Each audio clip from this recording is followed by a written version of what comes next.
கர்த்தருடைய நாமத்துக்கு ஸ்தோத்திரம். நான் ஒரு சின்ன ஒரு சாட்சி சொல்றதுக்கு ரொம்ப ஆவலா இருக்கிறேன். இந்த சேனல் எனக்கு இந்த வாய்ப்ப குடுத்து ஆண்டவர் எத்தனையோ இடத்துல நான் குடுக்கணும்னு ஆசைப்படுவேன். ஆனா இந்த ஒரு பாக்கியம் ஆண்டவர் எனக்கு குடுத்திருக்காரு. புராண ஸ்தோத்திரம். என் சத்தத்தை கேட்டவர் நீரல்லவா, என் ஜெபத்தை தள்ளாதவர் நீரல்லவா, எனக்காய் பரிந்துரைப்பவர் நீரல்லவா, உமக்காய் என்றும் சாட்சியாய் இருப்பேன். அப்பாவுக்காக நான் சாட்சி சொல்றேன். என்னுடைய வாழ்க்கையில இருந்த எத்தனையோ கஷ்டங்கள், வேதனைகள், எத்தனை அதெல்லாம் இந்த சாட்சியில சொல்ல பத்தாது. ஆனா ஒரு சின்ன சுருக்கமா அந்த சாட்சிய சொல்ல நான் விரும்புறேன். என்னுடைய மனைவி எல்லாம் நானும் ஒரு பெரிய குடிகாரனா இருந்தேன். ஆனா சபைக்கு இத்தனைக்கும் ஞானஸ்தானம் எடுத்து ஒருத்தன் இப்படி குடிகாரனா இருக்கிறான்னா அது அதுக்கப்புறம் தான் எனக்கு தெரியும். நம்ம நல்ல இன்னைக்கு ஒரு நல்ல நிலைமைக்கு வந்துட்டு இப்படிலாம் குடிச்சிட்டு இப்படி இருந்திருக்குமே, மனைவி திட்டி இருக்குமே. நான் தண்ணி அடிச்சுட்டு வரும்போதெல்லாம் என் மனைவி வீட்டுல உட்கார்ந்து முட்டி போட்டு ஸ்தோத்திரம் ஸ்தோத்திரம் ஜெபம் பண்ணுவான். அது அந்த காதுல நான் வாங்கவே மாட்டேன். ஏய் ஓத்த போடுறி அப்படின்னு அவளுக்கு அந்த அவளை சத்தம் போடும் போது அப்பெல்லாம் எனக்கு தெரியல. ஆனா இன்னைக்கு நான் அந்த அவளுடைய ஜெபத்துல அந்த முட்டி போட்டு ஜெபம் பண்ணி அவள் முட்டியெல்லாம் எந்த அளவுக்கு தேஞ்சிருக்கும்னு எனக்கே தெரியாது. ஒரு 5, 6 வருஷமா எனக்காக ஜெபம் பண்ண இந்த குடிய ஆண்டவர் எப்படி எனக்கு வந்து என்னை விட்டு மறைய வச்சாருன்னு எனக்கே தெரியல. அத பத்தி இப்ப நினைப்பே இல்ல. ஆண்டவர் வந்து அவ்வளவு அற்புதங்களை செய்யற தேவனா இருந்தாரு. இவரெல்லாம் நம்ம இன்னும் மறந்துட்டு, நம்ம இந்த கெட்ட வழியில போய் நடந்துகிட்டு, ஏதாவது ஒண்ணு சொன்னா ஒருத்தவங்க கோவப்படுறது, திட்டுறது, அசிங்கமான வார்த்தைகள் இஷ்டமா பேசுறது. ஆனா நம்ம ஆண்டவர் வந்து ருசிக்கல ஆண்டவர்.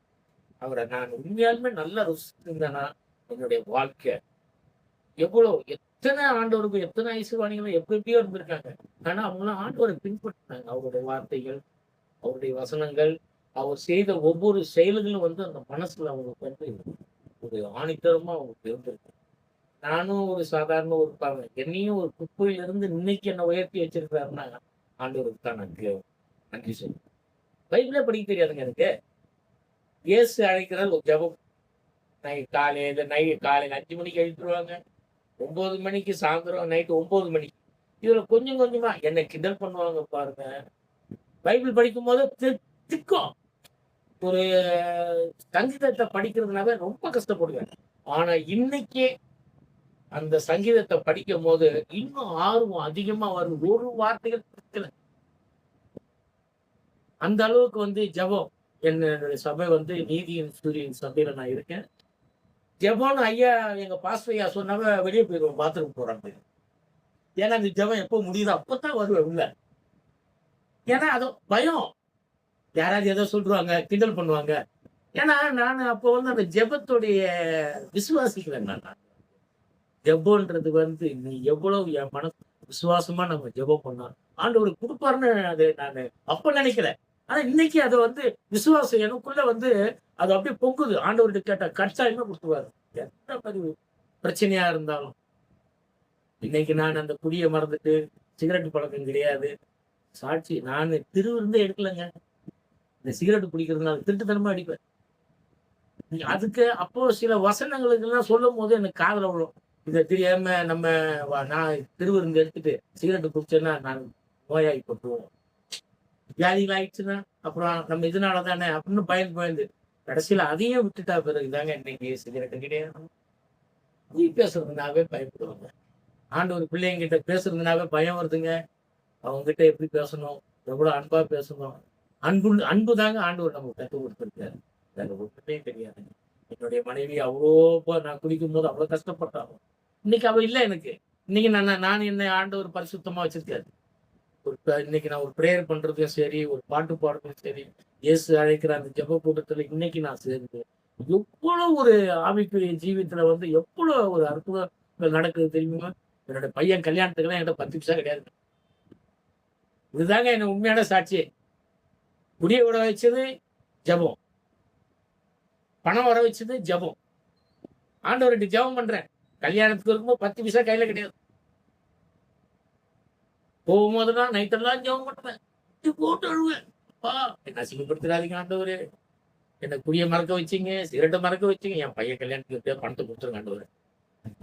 டெய்லி ஜெபம் பண்ண அழுவேன். அழுவேன், அழுவேன், அழுவேன், அழுவேன். போகும்போது ஏதாவது ஒரு ஆட்டோல ஒரு வசனத்த பார்ப்பேங்க பெருசா. அதுல எனக்கு பணம் வர்ற மாரியே ஒரு வசனம் வரும். அந்த மாரி வசனத்தெல்லாம் பார்க்கும்போது எனக்கு இன்னும் ஆ ஐயோ! ஆண்டவர் கட்டாயம் குடுத்துருவாரு, குடுத்துருவாரு, குடுத்துருவாரு. விசுவாசம். அந்த ஆண்டவர் எனக்கு குடுப்பார்ன்ற அந்த விசுவாசம் இருக்கு பாருங்க.